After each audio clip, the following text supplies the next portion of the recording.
श्रावणपूर्णिमायामखण्डे लीनाय श्री अडवीशस्वामी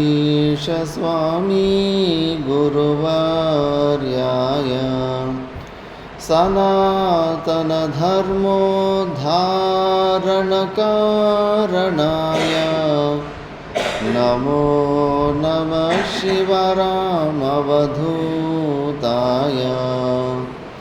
गीतामन्दिरस्य संस्थापकाय गीतायज्ञप्रारम्भिताय श्रीशिवरामवधूतशिष्यवर्याय नमो नमः श्री अडवीशाय नमो नमः श्री अडवीशाय. ఆలయముక అధిష్టాత్రి దేవుళ్ళైన శ్రీ వాసుదేవ సమేత అందరు దేవతలకు ప్రణామం చేస్తూ, అర్చనీయ వందనీయ శ్రోత్రియ బ్రహ్మనిష్ట బ్రహ్మలీన శివరామ అవధూతల స్వాముల వారికి ప్రణామం చేస్తూ, అర్చనీయ వందనీయ శ్రోత్రియ బ్రహ్మనిష్ట శ్రీ అడవీశ స్వాముల వారికి ప్రణామం చేస్తూ, సభను అలంకరించిన సద్భక్తులందరికీ నారాయణ స్మరణ. మనము 18 రోజులుగా గీతా మహాయజ్ఞాన్ని జరుపుకున్నాము. అద్భుతంగా, నిర్విఘ్నంగా, విజయవంతంగా పూర్తి చేసుకున్నాము. ఇదే క్రమంలో అంతిమ సత్రం జ్ఞానయజ్ఞం కూడా ఈరోజు అంతిమ సత్రము. కాకపోతే ఈరోజు అంతిమం కాదు, ఇవి ఇంకా అంతుకంతుకు ఇంకో ప్రేరణ తెచ్చి మనకు ఇంకా ఎక్కువ ప్రేరణ చేసి ఎక్కువ సత్సంగాలు చేసుకోవడానికి మనకు ఇది ఒక పునాది అనుకోవాలంతే. ఇదే క్రమంలో మనం నిన్న అమానిత్వాది లక్షణాల గురించి విచారణ చేస్తూ ఉంటుంది. క్షేత్రము గురించి, క్షేత్రజ్ఞుని గురించి విచారణ వచ్చింది. క్షేత్రుడు అంటే ఈ బాడీ మైండ్ కాంప్లెక్స్ని తెలుసుకున్నాము 3 ప్రకారైన శరీరాల్లో. ఇప్పుడు క్షేత్రజ్ఞుని గురించి తెలుసుకోవడానికి ముందు దానికి అర్హత కొన్ని ఉండాలని చెప్పేసి ఫస్ట్ ఈ అమానిత్వాది లక్షణాల గురించి చెప్పడం ప్రారంభించారు. ఈ క్రమంలో మనము అమానిత్వం గురించి తెలుసుకున్నాము. ఏదో ఒక కారణం వల్ల చాలా అనాయాసంగా మనకు నేను ఇంకో వ్యక్తి కన్నా నేను స్పెషల్ అన్న భావన ఏదో ఒక రూపంలో వచ్చేస్తూ ఉంటుంది. మానినః భావః మానియని. కాబట్టి మనము సర్వసామాన్యంగా అంతటా వ్యాపంగా ఉన్న సచ్చిదానంద స్వరూపాన్ని బుద్ధి ద్వారా గ్రహించడం వదిలిపెట్టేసి దానికి భిన్నంగా అతిరిక్తంగా ఏది గ్రహించినా కూడా మనలో జీవభావం స్థిరంగా ఉంటుంది, ద్వైత్వం కూడా అలాగే ఉంటుంది. మిగతా జ్ఞానమంతా కేవలం చెప్పడం వరకునే సీమితమైపోతుంది. కాబట్టి ఏ ఒకటి మనది నిజమైన ఐడెంటిటీ నేను సచ్చిదానంద స్వరూపుని, నిత్యుని, నిరాకార నిర్గుణ నిరూప స్వరూపుని అనే ఒక భావన మన బుద్ధిలో తప్ప ఇంక వేరే ఏది కూడా ఎక్స్ట్రాలు మనలో రాకూడదు. యయాతి స్వర్గం నుంచి కిందికి వచ్చినప్పుడు యయాతి ఒక మంచి సాధకుల మధ్యలో నన్ను పడేయండి అంటాడు ఇంద్రుణ్ణి. అప్పుడు కింద అష్టకాది ఋషులు కింద మంచి తపస్సు చేసుకుని ఉంటారు. వాళ్ళ ఆశ్రమంలో కింద పడడానికి కిందకు వస్తాడు. అప్పుడు యయాతి ఒక డైలాగ్ అంటాడు, మునివరులారా, నేను మీకన్నా వయసులో పెద్దవాడిని కాబట్టి నేను మీకు దండము పెట్టకుండా నేను సంబోధన చేస్తున్నాను అని చెప్పేసి జ్ఞానబోధలాగా చేస్తారు. వాళ్ళ అష్టకులు ఒకటే మాట అంటారు, పెద్దరికం అనేది వయసులో ఎప్పటికీ వయసు మాత్రమే సీమితం కాదు, జ్ఞాననిష్టలో శ్రేష్టత్వం. జ్ఞాననిష్టలో ఎవరు అగ్రజులుగా ఉంటారో వాళ్ళే పూజలు, వాళ్ళు ఎదుటిగా ఉన్నప్పుడు ఇవి కూడా అంటే నీకు ఇంకా వయసులో వచ్చిన ఒక స్పెషాలిటీ, నేను వయసులో పెద్దవాణ్ణి అని అందులో కూడా ఆయు విశిష్ట చైతన్యంలో కానీ నీకు పరిచిన బుద్ధిలోనే ఉన్నావు. కాబట్టి ఇంకా నువ్వు శ్రవణ నిధిధ్యాసనాలు చేసుకోవాల్సిందే. ఇలా మనకు ఎన్నో విషయాలలో ఆటోమేటిక్గా మనం పుట్టిన వర్ణాల వల్ల, జాతి వల్ల, డబ్బుల వల్ల, సంపాదన వల్ల ఎన్నో మనమే మన బౌండరీలు ఫిక్స్ చేసుకుంటూ ఉంటాం. తెలుసో తెలియక వచ్చేస్తూ ఉంటుంది. గురువుల దగ్గర అనుశాసనలో ఉన్నప్పుడు గురువులు దీన్ని అబ్జర్వ్ చేస్తుంటాడు. వీడు ఏ విషయంలో వీనికి మానిత్వం ఉంది అని చెప్పేసి అక్కడే దెబ్బ కొడతారు, దాన్ని పీకి పక్కన పెట్టేస్తారు. కాబట్టి అమానిత్వం గురించి మనం తీసుకున్నాం. అది ఉంటే కన్నా భాష్యకారు శంకరాచార్యుల భగవానులు ఎవరిలో అయితే ఈ 20 అమానిత్వాది లక్షణాలు లేవో వాడు సన్యాసి కావడానికి వీలు కాలేదు. ఇంకా జ్ఞాననిష్ట జీవన్ముక్తి అవస్థ దూరం, ఎంట్రన్స్ కూడా లేదు వానికి. అసలు అర్జునుడిని తీసి పక్కన పెట్టేశాడు. నువ్వు ఇంకా సన్యాసానికి నువ్వు ఎలిజిబుల్ కాదు, నువ్వు అర్హత లేదు నీకు అని చెప్పేసి ఇవ్వలేదు. నువ్వు ఫస్ట్ నిష్కామ కర్మయోగం చేసి తర్వాత దీని గురించి ఆలోచించు అని చెప్పేసి. అందులో దాని తర్వాత అదంబిత్వం గురించి కూడా మాట్లాడుకున్నాము. మనసుకు ఒక ఇంటెన్స్ ప్రెషర్ ఉంటుంది. ఎందుకంటే ముందు మనం ఇన్కంప్లీటు పరిచ్ఛిన్నమని లోపల బాగా దృఢంగా ఉంటుంది మనసుకు. కాబట్టి ఎదుటివాడు నన్ను చాలా తక్కువ అంచనా వేయద్దు, వాడు తక్కువ అంచనా వేయకుండా ఉండాలంటే కానీ నేను ఏనకైనా ప్రకారేనా నేను జ్ఞానిని, నాకు జ్ఞానం ఉందని ఆ pressure, intense pressure to prove I know something, ఆ ఇంటెన్స్ ప్రెషరు ఇవన్నీ కూడా మనలో ఉన్న పరిచ్ఛిన్న భావత్వాన్ని, జీవభావాన్ని దృఢం చేసేస్తూ ఉంటాయి. ఇవన్నీ ఆలోచించాలి. ఏంటి ఆ ప్రెషర్ ఏంటి? మనలో ఉన్నది ఏదో దాన్ని బాగా వ్యక్తం చేసి ఎదుటి వ్యక్తి అడగకపోయినా కూడా అక్కడ ప్రూవ్ చేసేసుకుంటున్నామంటే నన్ను చూసి, నాలో ఉన్న గొప్పతనాన్ని చూసి నువ్వు నాకు రెస్పెక్టివ్, ఆ లెక్కలో నువ్వు నన్ను ట్రీట్ చేయి అని ఎక్స్పెక్టేషన్ పెడుతున్నావు. ఎందుకంటే నేను సచ్చిదానంద స్వరూపం అనేది కేవలం ఇన్ఫర్మేషన్ రూపంలో ఉంది, కానీ ఆ తృప్తి లేదు. ఆ జ్ఞానం నుంచి రావాల్సిన శాంతి, ఆ రిలాక్సేషన్ అది లేదు. అది నువ్వు నిజంగా సచ్చిదానంద స్వరూపం అని అందులో స్థిరం ఉంటే కానీ ఇంకా బయట నువ్వు ప్రూవ్ చేసుకోవడానికి ఇంకేముంది? నువ్వు తప్పితే ఇంకా భిన్నంగా బయట ప్రపంచం లేనే లేదు. నీకన్నా భిన్నంగా మిగతా ప్రపంచాన్ని చూసినప్పుడే నువ్వు చాలా గొప్ప అని ప్రూవ్ చేసుకోవాలని నీకు అనిపిస్తూ ఉంటుంది. ఏది కూడా అంతే, అలాంటి దంబాచారము ఉండకూడదు. ఇవన్నీ ఎందుకంటే ఈ క్వాలిటీస్ ఉన్నంత వరకు జీవభావం మనం పోగొట్టుకోలేము. ఇంకా అది ఎక్కువైతూ పోతూ ఉంటుంది. మళ్ళీ అహింస గురించి, అహింస కేవలం మనసా వాచా కర్మణ ఏ భూతాలకు, ఏ జీవులకు చేయకూడదనే కాదు, అది యమ నియమాలకు కూడా ఉపలక్షణం. అహింసలో సత్యం, ఆస్తేయము, బ్రహ్మచర్యము, అపరిగ్రహము, సత్యం పలకాలి. చాలా కష్టము. కలియుగంలో ఎప్పుడూ సత్యం చెబుతూనే పనులు చేయాలంటే కానీ చాలా కష్టం ఉంది. 3-4 ప్లేస్లో శాస్త్రం పర్మిషన్ ఇచ్చింది. వ్యాపారే, హాస్యే, కామెడీలో, వ్యాపారంలో, మళ్ళీ పెళ్ళి. మహాభారతంలో వచ్చింది ప్రమాణం. నేనేదో పెద్దలో చెప్పుకున్న ఆనతలు అనుకోండి, కానీ శాస్త్ర ప్రమాణం ఉంది. 1000 అబద్ధాలైన చెప్పైనా ఒక పెళ్లి చేయమన్నారు కదా. అది ఇద్దరు పెళ్ళి కుదిరించాలనుకుంటే కానీ అక్కడ అబద్ధం వాడచ్చు అంటారు. కాబట్టి ఇలాంటి కొన్ని ప్లేసుల్లో అబద్ధం తప్పితే మిగతా విషయంలో మనము అబద్ధము ఎప్పటికీ వాడకూడదు. మా గురువులు ఈ విషయంలో చాలా సీరియస్ అయిపోయారు. చిన్న విషయంలో కూడా ఎవరన్నా అబద్ధం చెప్తే కన్నా నువ్వు ఆత్మహత్య చేసుకున్నా కూడా నేను నిన్ను క్షమించేసేవాను, కానీ నువ్వు అబద్ధం చెప్పినావంటే కన్నా నాకు అస్సలు ఇష్టం కాదు. ఎందుకంటే అన్నీ వదిలిపెట్టేసి ఆ త్యాగం, ఈ త్యాగము, పిల్లలు పెట్టాక అంతా వదిలిపెట్టి వచ్చేసి సత్య వస్తువుని పొందాలని వచ్చేసి నువ్వు ఇంకా అసత్యంలోని ఇక్కడే ఉన్నావంటే కన్నా నువ్వు అస్సలు ఒప్పుకునేవాడు కాదండి. నాకే ఆశ్చర్యమైంది. ఒక సత్యహరిశ్చంద్రుని చరిత్రలో, పురాణంలో వినింటి, పుట్టినప్పటి నుంచి సత్య వరకు ఒక్క అబద్ధము కూడా చెప్పకుండా జీవించిన వ్యక్తి. అలా మా పరమ గురువులు వాళ్ళు పుట్టినప్పటి నుంచి వాళ్ళది రికార్డు ఉంది.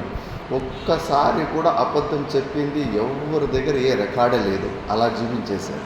సాధ్యమవుతుంది, ఆ అలవాటు చేసుకుంటే అలా చేసుకోవాలి.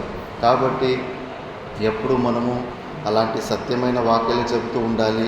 కొద్దిగా కఠినమైనప్పటికీ కూడా సత్యం కొంచెం కఠోరమైనప్పుడు కానీ చూసుకోవాలి. అన్ని చోట్ల మరీ అంత సత్యం చెప్పకూడదు. సత్యం, హితం, ప్రియం. నువ్వు చెప్పే సత్యం అది హితంగానూ ఉండాలి, అది విన్న వ్యక్తికి అది ప్రియంగానూ ఉండాలి. అలాంటి ఈ 3 కాంబినేషన్ లేనప్పుడు అది సత్యమైనప్పుడు కూడా బయటకి చెప్పకుండా I want to reserve my comments అని చెప్పేసి సైలెంట్గా ఉండడం బెటర్. నా అభిప్రాయాన్ని నేను వ్యక్తం చేయకుండా నేను అలాగే అణిచివేయాలనుకున్నాను అనే భావంతో బయటికి చెప్పాల్సిన అవసరం లేదు. కాబట్టి అలాంటి సత్యం ఉండాలి. ఆస్తేయం దొంగలించడం అనేది అసలు మనకు ఉండకూడదు. అది ఉందంటే కన్నా ఇంకెక్కడికో వెళ్ళిపోతారు. సాధకులకైతే కన్నా అంటారు, అది వచ్చిందంటే కన్నా చాలా హీనంగా చూస్తారు సాధు సమాజంలో కూడా. ఏ ఒక్కరిది ఎక్కడైనా కానీ మనము ఇంకొరు వస్తువుని మాత్రం మనం ఆశించే అలాంటి ఆలోచనలు ఉండకూడదు. ఏదైనా కానీ పరిశ్రమతోటే మనం పొందాలి. కానీ వ్యాపారంలో కూడా అంతే.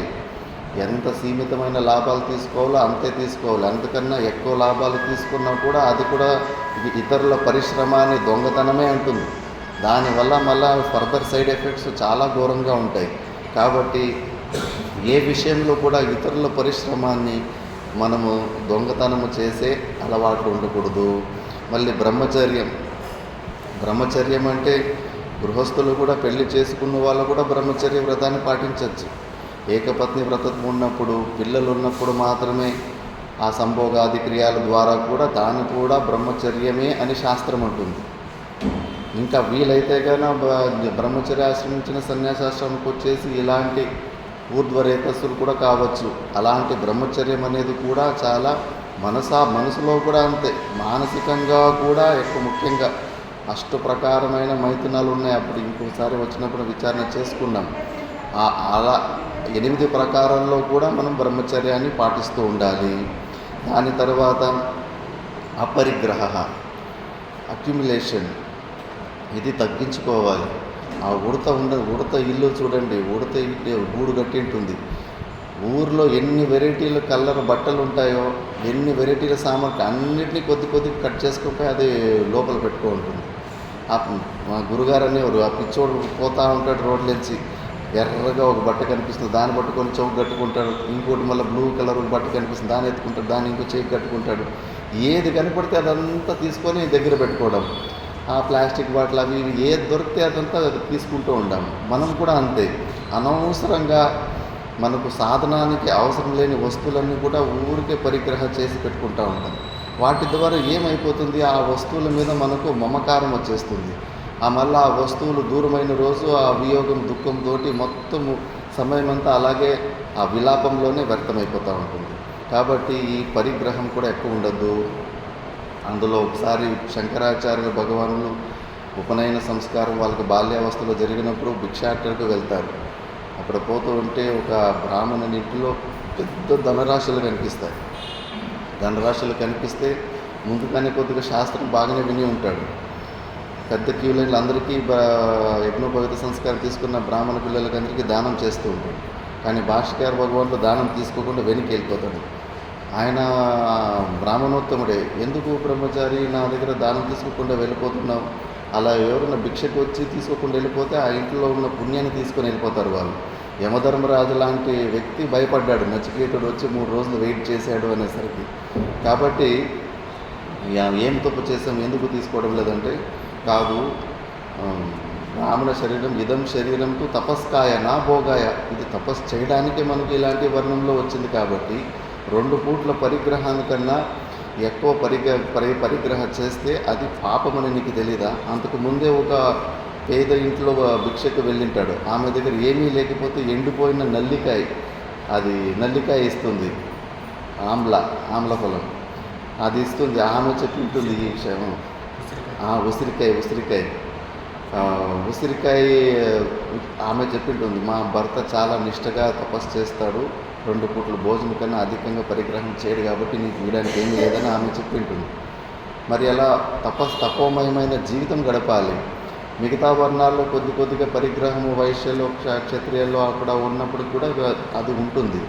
ఆ సంపాదనలో కూడా శాస్త్రంలో నియమం ఉంది. మనం సంపాదించే దాంట్లో ఒక 6 భాగాలలో 1 భాగము దాన ధర్మాలకే స్పెండ్ చేయాలి. లేకపోతే 120 రూపాయలు సంపాదిస్తే 20 రూపాయలు అది దాన ధర్మాలకే వెళ్ళాలి.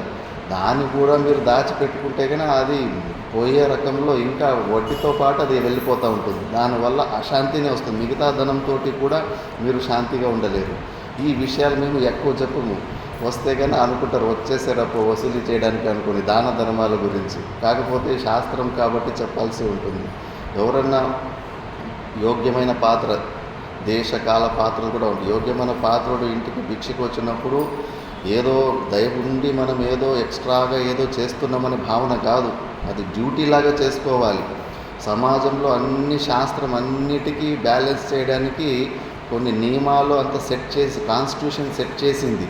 కాబట్టి శాస్త్రం సంపూర్ణంగా అన్ని క్రియలు వదిలిపెట్టేసి సంపూర్ణంగా శాస్త్రాన్ని చదివి సమాజంలో ఆ జ్ఞానాన్ని ఎప్పటికీ కూడా పంచడానికి కొంతమంది అవసరం ఉంటుంది.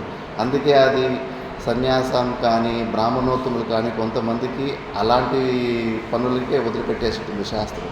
మరి అలాంటి వాళ్ళని ఎవరు పోషించాలి? మిగతా వర్ణాల్లో ఎవరు సంపాదిస్తుంటే వాళ్ళదే అది కర్తవ్యంగా ఉంటుంది. కాబట్టి శాస్త్రము అది కంపల్సరీ డ్యూటీ పెట్టింది. అదేదో మనం ఏదో దయ చూపించాము, ఎక్స్ట్రా బోనస్గా ఏదో ఎక్స్ట్రా పని చేసేమని కాదు, కంపల్సరీ డ్యూటీ లాగా చేయాలి. ఇంకా అలా వచ్చి మీ దగ్గర దానం తీసుకొని పోతే కానీ మీ పాపాలన్నీ తీసుకొని వెళ్ళిపోతారు వాళ్ళు. మళ్ళా ఉన్న దాంతో చాలా మనశ్శాంతి, ప్రశాంతి, ఉన్నతి, ఎంతో ఉన్నతి పెరుగుతూ ఉంటుంది. కాబట్టి ఇలాంటివన్నీ మనము చేసుకుంటూ ఉండాలి. మరి అపరిగ్రహం ముఖ్యంగా, అందుకే పరిగ్రహం చేసుకోకూడదు అని. మళ్ళీ నియమాల ద్వారా కూడా శౌచం, సంతోషం ఇవి కూడా ఉపలక్షణాలు. అహింసతోటి మిగతా ఇవన్నీ ఉపలక్షణాలుగా కన్సిడర్ చేయాలి. దాని తర్వాత శాంతి గురించి తితీక్ష, సహనం సర్వదుఃఖానాం అప్రతీకారపూర్వకం చింతా విలాపరహితం సా తితీక్షా నిగద్యతే. సహనం, చాలా సహించాలి. పృథివీ మాతకు ఎంత సహనం ఉంటుంది. ఎన్ని విచిత్రమైన పనులు చేస్తున్నప్పటికీ కూడా అందరినీ ధరిస్తూ మోస్తూ ఉంది. దత్తాత్రేయుల గురువులో కూడా పృథివీనే ఒక గురువుగా ఎంచుకున్నాడు. కాబట్టి ఎప్పుడు మనం అనుకున్నట్లే అవుతాయి పనులని మాత్రం అనుకోకూడదు. మనం ఒకటి అనుకుంటే అయ్యేది ఇంకోలాగా ఉంటాయి. కాబట్టి ఎలా జరుగుతున్నాయో దాన్ని స్వీకరించేయాలంతే. కాబట్టి ఏదో తెలుసో తెలియకో మన ఎక్స్పెక్టేషన్కి అనుకూలంగా కొంతమంది పనులు చేయకుండా ఉంటారు. అలాంటి వ్యక్తుల మీద ఆ సమయంలో తప్పు చేసినప్పుడు ఒక 4-5 మాటలు తిట్టినా పర్వాలేదు, కానీ మరీ వాళ్ళని క్షమించకుండా ఎప్పుడు వాళ్ళని రిజెక్ట్ చేసే రకంలోనే మరీ కోపంగా మనం చూడకూడదు, క్షమించాలి.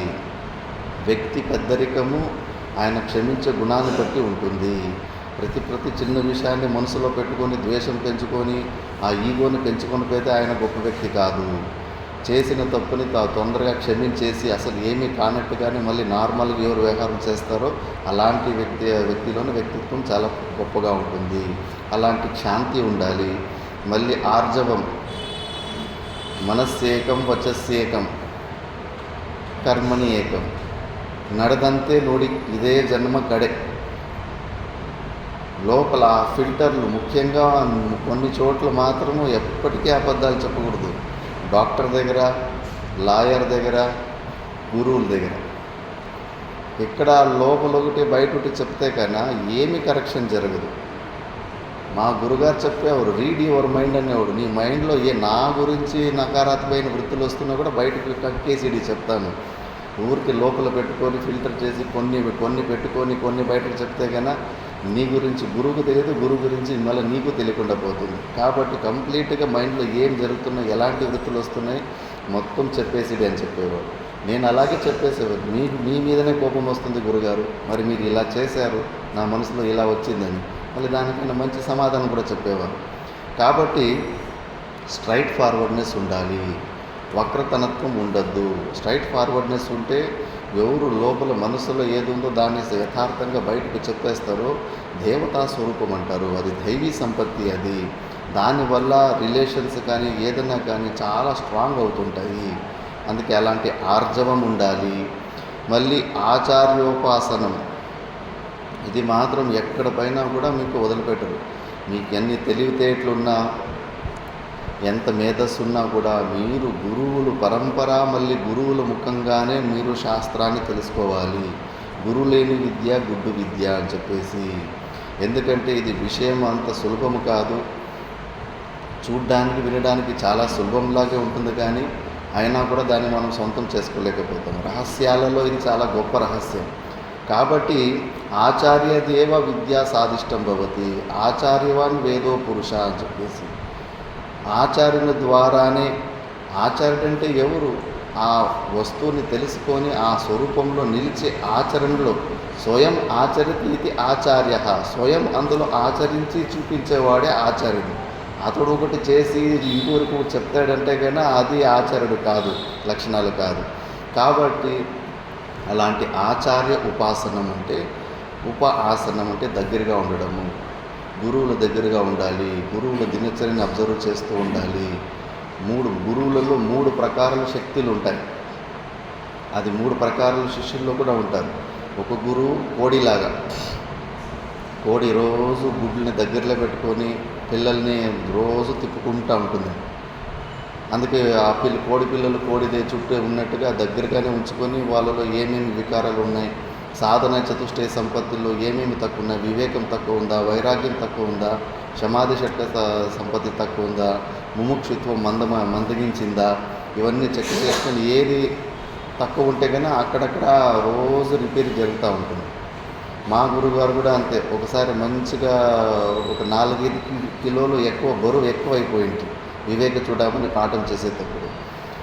బాగా ఏమి ఎవరి దగ్గర లొల్లిలు లేవు, ఏమీ లేవు, రిలాక్స్ అయిపోయింది.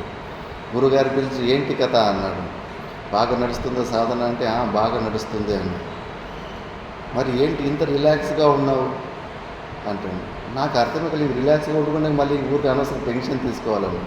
అప్పుడు రామకృష్ణ పరమహంసులు చెప్పారు, చూడు నాయన, ఎంత ఉత్కృష్ట సాధన చూసి కాళికాదేవిని ప్రత్యక్షం చేసుకున్నాడు. అది సామాన్యమైన సిద్ధి కాదు, అది పరదేవత దర్శనం అంటే కన్నా చాలా చాలా ఉచ్చుకోటి సాధన. అది అంతటి ఉత్కృష్ట స్థితిలో ఉన్నప్పుడు కూడా ప్రతిరోజు సూర్యాస్తం అవుతుంటే అయ్యో ఒక రోజు వేస్ట్ అయిపోయింది కదా అని చెప్పేసి మట్టిలో ఎలా పొరలాడేవాడంటే రక్తాలు కారేటట్టుగా పొరలాడేవాడంట. అంటే అంత రిలాక్సేషన్ లేదు. మనం ఆ బ్రహ్మ అనుభవ పర్యంతం మన వస్తువుని మన స్వభావం తిరిగి వెళ్ళే వరకు మనకు ఆ రిలాక్సేషన్ ఉండకూడదు. నువ్వు రిలాక్సేషన్ అయిపోయావు ఉంటే కానీ నువ్వు కాంప్రమైజ్ అయిపోయావు. బాగుందిలే లైఫ్లో ఇంకేముంది, టైం టు టైం 2 పూట్లు భోజనం దొరుకుతున్న, ఏదో గంట ఆశ్రమంలో సేవ చేస్తున్నారు, 3 క్లాసులు వేదాంతం వినడానికి వస్తుంది, ఇంకేం కావాలా జీవితంలో, ఎక్కువ కోరికలు లేవు అని చెప్పేసి నువ్వు కాంప్రమైజ్ అయిపోయావు. దీన్ని ఒక కంఫర్ట్ జోన్ లాగా చేసుకున్నావు. అందుకే నీ ముఖంలో అది ఆ వ్యాక్యూమ్ కనిపిస్తలేదు. ఆ స్థితిని తొందరగా ముముక్షుత్వం మందగించింది, తీవ్రత్వం పోయింది. బన్నత్తు బంజాయ్ అంటే అవుతూ ఎప్పుడో మోక్షం వచ్చేస్తుందిలే అన్నట్టుగా అంత దీర్ఘంగా అంత మందబుద్ధితోటి మందత్వం వచ్చేసింది. కాబట్టి ఇది కాదు, పరిస్థితులు ఎప్పటికీ ఇలాగే ఉండవు, ఎప్పటికీ ఇలాంటి అనుకూల పరిస్థితుల్లో ఉండవు. ఏదో ఒకటి ఆరోగ్య విషయంలో ఒక్కొక్క పార్ట్ లివర్ చేయిస్తుంది, కిడ్నీ వదిలిపెట్టేస్తుంది, ఒక్కొక్కటి. అప్పుడు నువ్వు ఇంత రిలాక్స్ కంఫర్ట్గా ఉండలేవు. నీకు వచ్చిన రిలాక్సేషన్ కొన్ని నిమిత్తాలు, అనుకూల పరిస్థితుల వల్ల, బాహ్య అనుకూల పరిస్థితుల వల్ల వచ్చిన శాంతి అంతేవరకు. నీకు జ్ఞాననిష్టతో వచ్చిన శాంతి కాదు ఇది. రిలాక్స్ కాకు, దాని గురించి తపన చెయ్యి, మళ్ళీ పెద్ద ట్రాప్లో పడిపోతావు అని చెప్పేసి ఇలా ఒక్కొక్క దాంట్లో కూడా ముముక్షుత్వం మందగించినా కూడా గురువులు అబ్జర్వ్ చేస్తూ ఉంటారు. ఏది తక్కువ ఉంటే దాన్ని అబ్జర్వ్ చేసి అక్కడ దెబ్బ పడుతూ ఉంటుంది. కాబట్టి ఆచార్యుల దగ్గర ఉండి మనం అనుశాసనంలో ఉంటే ఈ సమాధి షట్క సంపత్తులు ప్రతి ఒక్కటి కూడా మా దగ్గర కూడా విద్యార్థులు వస్తూ ఉంటారు. ఒకరు చూస్తే ఒకరికి పడదు, స్వభావాలు అలా ఉన్నాయి. ఈ లెఫ్ట్ హ్యాండ్ థంబ్ ఇంప్రెషన్ ఎలా అందరికీ సపరేట్గా ఉంటుందో, ఒకరిది ఉన్నట్టు ఒకరు ఉండదో, స్వభావాలు కూడా ఒకరిది ఉన్నట్టు ఒకరిది ఉండదు. ఓకే, ఇద్దరు మంచి ఫ్రెండ్స్ ఉండనిలే, వాళ్ళిద్దరిని ఒక రూమ్లో వేసేయండి, వారం రోజుకి గొడవ పెట్టుకొని ఒకరి మీద ఒకరు చాడీలు చెప్పుకుంటారు. కలిసి ఉండడం అనేది చాలా కష్టం అది. ఎందుకంటే మనసు సంస్కృతం లేదు కాబట్టి అన్నిటికీ అడ్జస్ట్ చేసుకోలేరు. స్టార్టింగ్లో కంప్లైంట్స్ వస్తూ ఉంటాయి. తర్వాత వాళ్ళకు వేదాంతం విన్న తర్వాత ఇవన్నీ చెప్పిన తర్వాత మళ్ళీ ఒక కంప్లైంట్ కూడా రాదు. మళ్ళీ వాళ్ళే అన్ని పనులు కలిసి ఉంటారు. 10 మంది కలిసి ఉన్నప్పటికీ కూడా మళ్ళీ వాళ్ళు కంప్లైంట్ చెప్పరు. ఎందుకంటే అర్థమైపోతుంది, అక్కడ సాధన జరుగుతుంది గురువు దగ్గర ఉన్నప్పుడు. కాబట్టి ఆచార్యుల దగ్గర ఉండాలి, ఈ అలవాటు చేసుకోవాలి. పెద్దలు కానీ మన సనాతన ధర్మంలో గురులేని విద్య గుడ్డి విద్య అని అందరికీ చెప్పుకుంటూ వచ్చారు. కాబట్టి శాస్త్రాన్ని మాత్రం భాష్యకార భగవాన్లు కూడా దాన్ని ఒప్పి చెప్పారు ముండకోపనిషత్తులు. స్వతంత్రోపి సమర్థోపి విద్వానపి స్వాతంత్ర్యేణ శాస్త్రం విచార్యం నా కుర్యాద్ అని చెప్పేసి, స్వతంత్రంగా నువ్వు శాస్త్రాన్ని విచారణ చేసుకోకు. కపోలు కల్పనాల వల్ల నీ మనసులో నీకు అనుకూలంగా నువ్వు దాన్ని అర్థం చేసేసుకుంటావు, యథార్థంగా తెలుసుకునే అవకాశాలు ఉండవు. కాబట్టి పరంపర నుంచి గురువుల ద్వారానే నువ్వు శాస్త్రాన్ని తెలుసుకోవాలి. దాని తర్వాత శౌచం అంతర్బహిష్ట, లోపల బయట రెండు కూడా ఉండాలి. బయట మనమున్న ప్లేస్ని ఎలా పెట్టుకున్నామో అది లోపల మన మనసు ఒక రిఫ్లెక్షన్. అది మన మనసు కూడా అలాగే ఉంటుంది. మొత్తం అన్ని వస్తువులు ఎక్కడెక్కడ మిక్సింగ్ పెట్టేసి మళ్ళీ ఒక పెన్సిల్ వెతకాలంటే ఒక 5 నిమిషాలు, రబ్బర్ ఎతకాలంటే 5 నిమిషాలు, పెన్ ఎతకాలంటే 5 నిమిషాలు, రోజు పెట్టే చోట్ల ఆర్గనైజ్డ్ లేదు. ఎలా అంటే అలా దుమ్ము ధూళుతోటి ఉందంటే కన్నా మన మనసు కూడా అలాగే కన్ఫ్యూజన్లోటి అంతే వికారంగా ఉంటుంది అని చెప్పేసి మా గురుగారు చాలా స్ట్రిక్ట్గా ఉంటారు. అస్సలు ధూళి ఎక్కడ కనిపించకూడదు శౌచంలో, చుట్టూ బయట లోపల. ఇంకా ఆయన భయానికన్నా మేము ఊడ్ చేసి ఆ డోర్ వెనకాల సైడ్లో దాచిపెట్టేస్తూ ఉంటాం. గురుగారు లోపల వచ్చి చెక్కింగ్ చేసేవారు రూమ్. ఆయన కరెక్ట్గా ఆ డోర్ తీసి అక్కడ దాన్నే చూసేవారు, చూసి చెప్పేసేవారు, చూడు నీ మనసు కూడా ఇలాగే ఉంది, నువ్వు కేవలం బయటకు మాత్రమే అన్ని సాధన చతుష్టి సంపత్తులున్న వ్యక్తుల్లాగా చూపించుకోవాలనుకుంటున్నావు, కానీ లోపల మూలలో నీ సబ్కాన్షియస్ మైండ్లో ఒక మూలలో నువ్వు ఇంతే మలినంగా ఉంది, నీ మనసు ఇంతే మలినంగా ఉంది, నువ్వు చేసే పని నీ మైండ్ని రిఫ్లెక్ట్ చేస్తుంది అని అలా చెప్పేవారు. కాబట్టి ఎప్పుడు మనము శౌచం ఉండాలి. మూత్ర విసర్జన చేసేటప్పుడు సోపు ద్వారానో మట్టి ద్వారానో చేతులు కడుక్కోవాలి, కాళ్ళు కడుక్కోవాలి. మల విసర్జన చేసేటప్పుడు అక్కడ కొన్ని బ్యాక్టీరియాలు బయటకు వస్తాయి.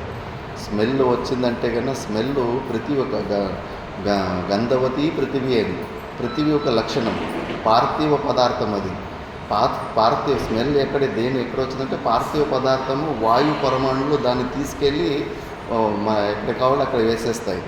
కాబట్టి ఆ పార్థివ పరమాణుము మన బట్టల మీద అక్కడ ఇక్కడ మనం ఏ బట్టలతోటి మల విసర్జన చేస్తామో ఆ బట్టలతో సహా మళ్ళీ స్నానం చేసి మళ్ళీ బయటికి రావాలి.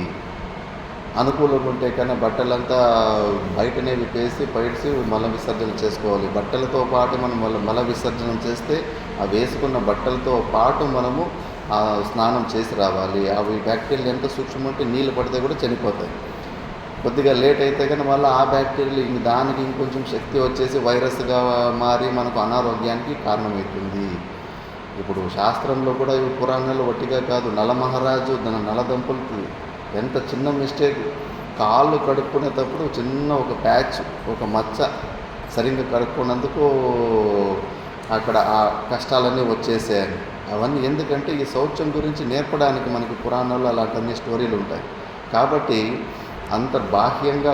బాహ్యంగా ఇలా శౌచాన్ని మృత్ అంటే కానీ మట్టి ద్వారా, అంటే ఇప్పుడు మట్టితో సమానం. సో ఆ సాబును ద్వారా మనము క్లీన్ చేసుకోవాలి.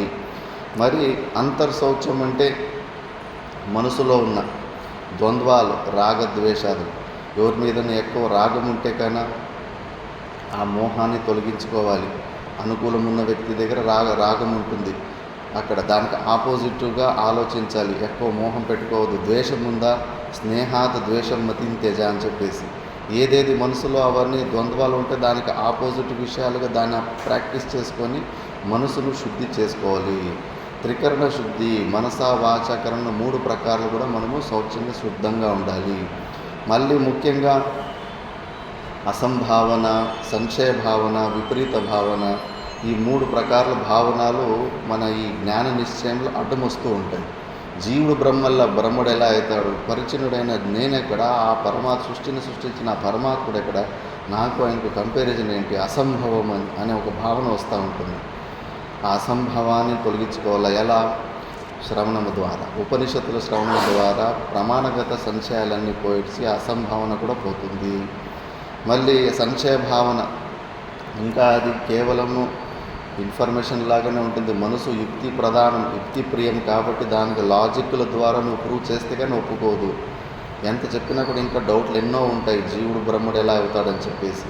యుక్తి ప్రధానమైన గ్రంథాల ద్వారా ఆ మలినాన్ని బ్రహ్మసూత్రము, పంచదశి లాంటి యుక్తి ప్రధానమైన గ్రంథాలు ఉంటాయి, వాటి ద్వారా దాన్ని తొలగించుకోవాలి.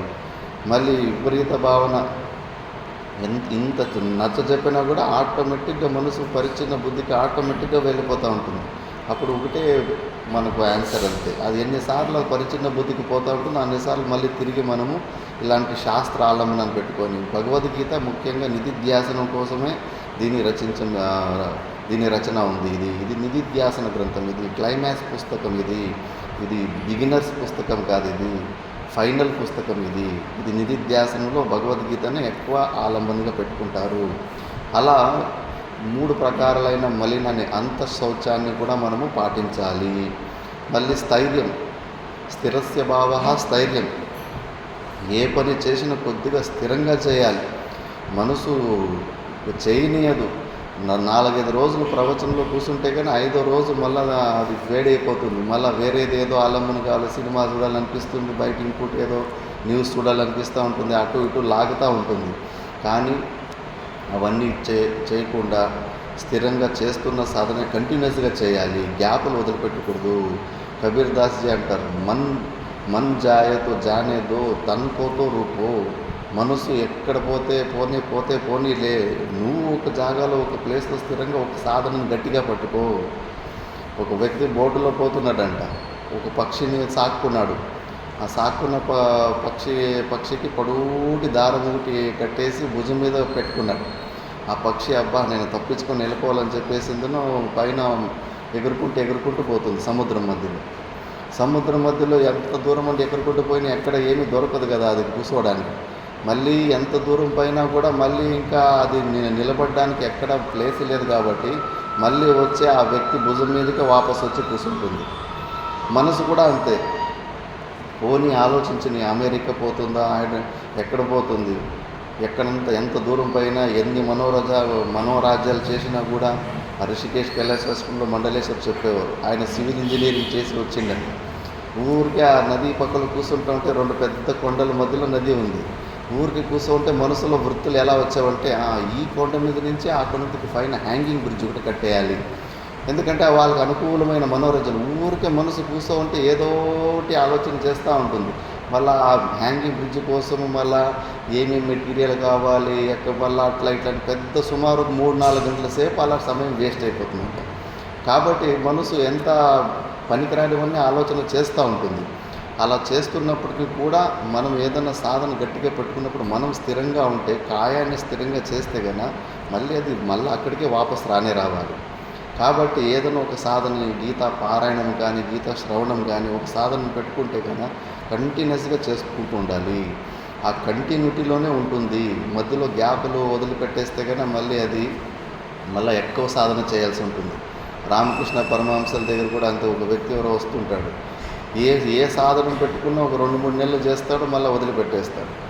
ఇంకో గురు దగ్గరికి పోయి వాళ్ళు ఏదో చెప్తే కానీ అక్కడ పోయి 2-3 నెలలు ఏదో ఒక సాధన పట్టుకుంటాడు, మళ్ళీ వదిలిపెట్టేస్తాడు. అతను పిలిపించి ఒకటే చెప్తాడు, చూడు నాయనా, ఒక వ్యక్తి నీళ్ళు కావాలా, బావి తోడాలా అని అనుకుంటాడు. 2 ఫీట్లు ఇక్కడ తవ్వి మళ్ళీ ఇంకా కాసేపు తర్వాత మళ్ళీ ఇంకో ప్లేస్కి పోయి ఇంకో 2 ఫీట్లు తవ్వితే జీవితాంతం అట్లా తవ్వకుండా ఉన్నప్పటికీ ఎంత పరిశ్రమ చేసినా కూడా వాడికి ఎప్పటికీ నీళ్ళు రావు. ఒకే చోటే ఆ పరిశ్రమ ఏదో ఒకే చోటే చేస్తే కానీ ఒక 10-15 ఫీట్లు 20 ఫీట్లు పోతే కానీ అక్కడ బావిలో నీళ్ళు వస్తాయి. కాబట్టి వ్యర్థమైన పరిశ్రమలు చేసుకోకండి. భగవద్గీతలో గీతా మహాత్మ్యంలో ఎంత స్పష్టంగా చెప్పారు. ఇహలోక పరలోక ఎన్ని ప్రకారాలు మనకు ఏమేమి కావాలో అన్నీ కూడా ఒక భగవద్గీత పారాయణం వల్లనే మనకు లభిస్తాయి. ఇంకా దాని అర్థం తెలుసుకుంటే కన్నా ఇంకా సాక్షాత్ మోక్షమే లభిస్తుందని సాక్షాత్ విష్ణు పరమాత్ముడే స్వయంగా చెప్పింది. మరి ఇలాంటి పరమాత్మని మాట నమ్ముతామా, దారిలో పోయే దానయ్యల మాటలు చెబుతామా? గ్యారంటీ కార్డు ఎవరు ఇచ్చినట్లు? పరమాత్మని శ్రీ విష్ణువాచ గ్యారంటీనా, దారిలో పోయే దానయ్య ఉవాచ గ్యారంటీనా? ఇలాంటి గ్యారంటీ మాటని వ్యారంటీ కార్డు ఉన్న ఇలాంటి విషయాన్ని వదిలిపెట్టేసి వాళ్ళ మాటలు వీని మాటలు శబ్దారణ్యంలో ఐడియాలజీ అనే ఒక ఫారెస్ట్లో వదిలిపెట్టేస్తారు మనం. ఎటు కాకుండా మన గమ్యానికి చేరకుండా మధ్యలోనే మనము అటే తిరుగుతూ ఉంటాము. కాబట్టి మనసుని స్థిరతను మాత్రం ఒక్క మార్గాన్ని గట్టిగా పెట్టుకొని అందరినీ గట్టిగా అందులోనే ఎక్కువ పరిశ్రమ చేస్తూ ఉంటే తప్పకుండా మనకు రిజల్ట్లు వస్తాయి. మళ్ళీ ఆత్మ వినిగ్రహ అంటే ఏదైతే మనము శ్రవణ మననాది సాధనాలు పెట్టుకున్నామో ఆ సాధనాలు చేస్తూ ఉన్నప్పుడు మనసు బుద్ధులంటే బయట విషయాలపైపు బలంగా లాగుతూ ఉంటాయి. అవి బయటకు పోకుండా గట్టిగా స్థిరంగా పెట్టుకొని అందులోనే స్థాపన చేయడము. కంప్లీట్ ఇంద్రియాల సెట్ని మనసు బుద్ధులతో పాటు వాటిని బయట వాటి విషయాల్లో పోకుండా మన ఆత్మస్వరూపం ఏదైతే మనం లక్ష్యం పెట్టుకున్నాం మన స్వరూప జ్ఞానం, ఆ స్వరూప జ్ఞానంలోనే ఉండేటట్టుగా చేసే ప్రయత్నము. ఇది కేవలం శాస్త్ర ఆలంబన పెట్టుకుంటేనే సుసాధ్యము. లేదంటే కనుక అన్య టెక్నికుల ద్వారా మనం మనసుని మన స్వరూపంలో నిలపడానికి చాలా కష్టంగా ఉంటుంది. దాని తర్వాత ఇంద్రియార్థేషు వైరాగ్యం. ఇంద్రియాల ఒక అర్థం అంటే ఇంద్రియాల ఒక విషయాలపైన మనకు వైరాగ్యం ఉండాలి.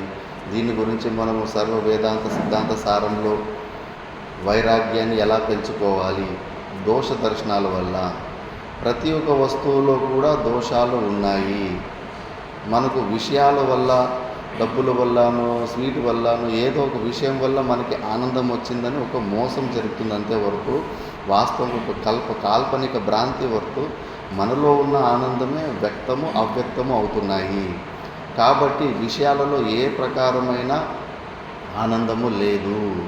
ఎలాగ కుక్క ఎముకని కొరికి దన్న చిగురులోని రక్తం వచ్చి ఎముకలో నుంచి ఏదో బోన్ మ్యారో వస్తుందని ఫీల్ అయిపోతూ ఉంటుందో, వంటె కూడా అంతే. తుమ్ము చెట్టు ఆకులు కొరికేటప్పుడు ముళ్ళు గుచ్చుకొని దాని నాలుకలోని రసం బయటకు వస్తే పుల్లగా ఉంది, భలే ఉంది అని అనుకుంటుందో, అలాగే మనము కూడా విషయాలలో ఆనందం ఉంది అనుకొని విషయాలలో పోతూ ఉంటుంది. అలా ఉన్నప్పుడు ఆ విషయాన్ని యథార్థంగా మనము చూస్తే, దాని గురించి వివేచన చేస్తే దృశ్యతే తప్పకుండా ఆ వస్తువులో దోషం కనిపిస్తుంది. ఎక్కువ విచారణ చేయకుండా పోతే అన్నీ బాగానే ఉంటాయి. మీరు పెరుగు రోజులు తింటాం కదా, మంచిగా అది మనకి అనుకూలమైనదే అది. కానీ దాన్ని మైక్రోస్కోప్లో చూస్తే కానీ అక్కడ పురుగులు మెదులుతూ ఉంటాయి, బ్యాక్టీరియాలు. ఆ సీను చూసిన తర్వాత వల్ల మీరు పెరుగు తినలేరు. ఆ దోషము చూస్తే కనుక మళ్ళీ దాన్ని పెరుగు తినబుద్ధి కాదు మనకు. కాకపోతే అది అనుకూలమైన బ్యాక్టీరియాలు కాబట్టి అవి మనము తినేస్తాం. కానీ ఇలా దోషము అక్కడ కూడా దృష్టాంతం ఇచ్చింది. ఎంత రూపవతి అయినప్పటికీ కూడా లోపల కరోనా వైరస్ ఉంది అంటే కానీ అలాంటి స్త్రీని కూడా ఎవరు ఇష్టపడరు అని చెప్పేసి, అంతర్మహారోగవతిం జానన్ అని చెప్పేసి. అంటే దోషాలను చూస్తే కానీ ఆ వస్తువు నుంచి మనకు వైరాగ్యం వచ్చేస్తుంది. దోషాలు చూడకుండా పోతే అన్నీ బాగానే కనిపిస్తూ ఉంటాయి. అందుకే ప్రతి ఒక్క వస్తువుని యథార్థంగా చూస్తే అందులో అసలు ఉపభోగ సాధనత్వం అంటే ఆనందము విషయం అస్సలు ఉండనే ఉండదు. అలా దోష దర్శనాలు చేసి ఇంద్రియాలు ఆ విషయాల్లో స్వాభావికంగానే వెళ్తూ ఉంటాయి. పరాంచికాని వ్యతిగత స్వయంభూ తస్మాత్ పరాం పశ్యతి నాంతరాత్మని అని చెప్పేసి, సృష్టి పనులు అసలు జరగలేదు. బ్రహ్మదేవుడు సృష్టి చేయాలని చూస్తుంటే ఇవన్నీ అంతర్ముఖి అయిపోతుండే. అందుకే హింస పెట్టి ఇంద్రియాలను బహిర్ముఖం చేశాడు.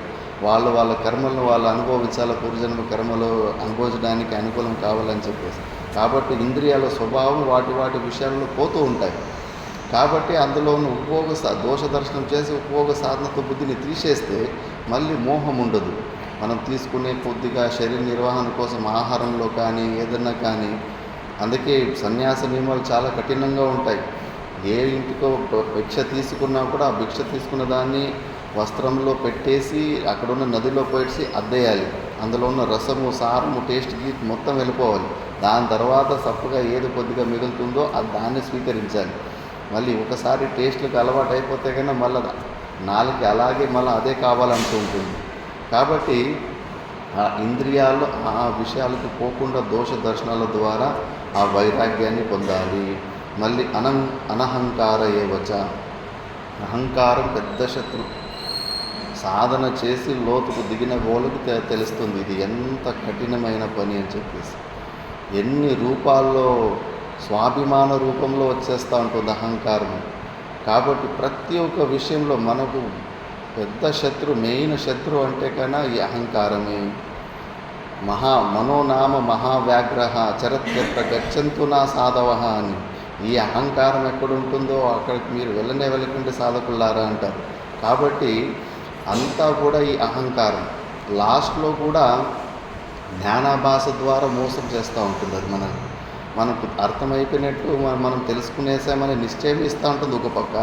ఇంకొక పక్క ఎవరైనా మనసావాచకరమైన ఏమన్నా మనల్ని అటాక్ చేసినప్పుడు దానివల్ల ఈగో ప్రిక్ ఆ నొప్పిని కూడా అనుభవిస్తూ ఉంటుంది అట్టే టైం. కాబట్టి ఈ అహంకారము ఈ మన జ్ఞాన నిశ్చయంలో కూడా ఇదే అడ్డొస్తూ ఉంటుంది. ఈ అహంకారం ఏ విషయంలో కూడా మనము కర్తృత్వ భావంతో చేస్తేనే ఇది వస్తూ ఉంటుంది. అందుకే ఉపాసన చాలా మంచి టెక్నిక్ అని చెప్పేసి, ఉపాసన ద్వారా ఈ జ్ఞాన మార్గానికి వస్తే వాళ్ళు ఈ అహంకారాన్ని ఎప్పుడు వాళ్ళు క్రెడిట్ తీసుకోరు. ఏది చేసినా కూడా ఆ పరమాత్ముని దయ ద్వారా, పరమాత్ముని కృప ద్వారా నేను చేస్తున్నాను అనే భావంతో చేస్తారు. కాబట్టి వాళ్ళకి అప్పటి నుంచినే ఈగో కొద్ది కొద్దిగా డైల్యూట్ అవుతూ వస్తూ ఉంటుంది. లాస్ట్లో ఏది కొద్దిగా ఉంటుందో దాన్ని ఈజీగా నాకౌట్ చేయొచ్చు. కాబట్టి ఏ విషయంలో కూడా మనము అహంకారం ఉండకూడదు. ముఖ్యంగా జ్ఞానంలో అహంకారం ఉంటే వాడి దానికి ముందే లేదంటారు. మిగతా విషయంలో ఏమన్నా అహంకారం ఉంటే కన్నా జ్ఞానము ద్వారా నువ్వు అదే తప్పు అనుకున్నావు, నువ్వు ఇలా చేస్తే ఇది కరెక్ట్ అని ప్రూవ్ చేయొచ్చు. ఎవరికన్నా జ్ఞానంలో అహంకారం వస్తే వాడు నాకన్నా మిగతా వాళ్ళు ఎవరు జ్ఞానులే కాదని ఒప్పుకుంటాడు. ఇంకా వాడికి కరెక్షన్ చేయడానికి ఛాన్సే లేకుండా చేసుకుంటాడు. కాబట్టి జ్ఞానంలో అహంకారం వచ్చిందంటే కన్నా వాడికి మెడిసిన్ కూడా లేదు, పతనమే అని చెప్పేసి. కాబట్టి అహంకారం ఉండకూడదు. జన్మ మృత్యు జరా వ్యాధి దుఃఖ దోషాను దర్శనం. జన్మల గురించి ఆలోచించండి, మృత్యు గురించి ఆలోచించండి, వృద్ధావస్థ గురించి, మళ్ళీ వ్యాధి దుఃఖ దోషాను దర్శనం. ఇవన్నీ విచారణ చేస్తే కానీ ఆ వైరాగ్యం వస్తుంది. గర్భోపనిషత్తులో అంతా ఇంత వర్ణన కాదు, భయపడాలి. అంత నరకం ఉంటుంది ఆ 3 నెలలు. 6వ నెల నుంచి 9వ నెల లోపల పూర్వజన్మ మొత్తం మెమొరీ అంతా ఉంటుంది. చాలా ఇబ్బందిగా ఉంటుంది. ఆ చట్టరాగిన ఆలుగడ్డ ఉడికినట్లు ఉడుకుతూ ఉంటాడు బిడ్డ. ఏడడానికి కూడా అవకాశం లేదు. చాలా బాధపడతాడు. అయ్యో, నేను పూర్వజన్మలో పుణ్యం పనులు ఎందుకన్నా చేసుకోలేకపోతే, పాపం పనులు ఎందుకు చేస్తే మళ్ళీ ఘోరమైన నరకంలోకి వచ్చి పడిపోతుంది కదా. హే భగవంతుడా, దయచేసి నన్ను బయటకు పంపించేసి ఈసారి నేను తెలుసుకొని మళ్ళీ జన్మ లేకుండా చేసుకుంటానని చాలా ప్రార్థన చేసుకుంటాడంట.